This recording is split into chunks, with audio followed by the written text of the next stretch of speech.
దేవుడి దగ్గరికి వెళ్ళినా సరే నాకు టైం తెలియదు. ఎందుకంటే అలా మనస్ఫూర్తిగా కూర్చుంటారు దేవుడి దగ్గర కూడా. మొదటి ప్రాధాన్యత దేవుడికి, తర్వాత ప్రాధాన్యత నీ భర్తకి ఇవ్వండి.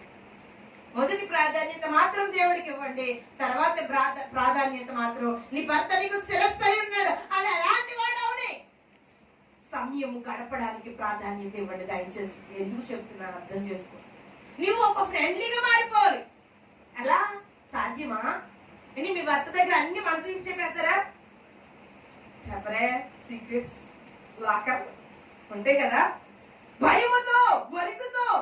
మరి దేవుడి దగ్గర కూడా అన్ని చెప్పరు మీరు. అమ్మ దొంగలు ఏంటి, దేవుడి దగ్గర చెప్పరు, భర్త శిరస్సుని భర్త దగ్గర చెప్పరు, అందరి దగ్గర చెప్తారండి.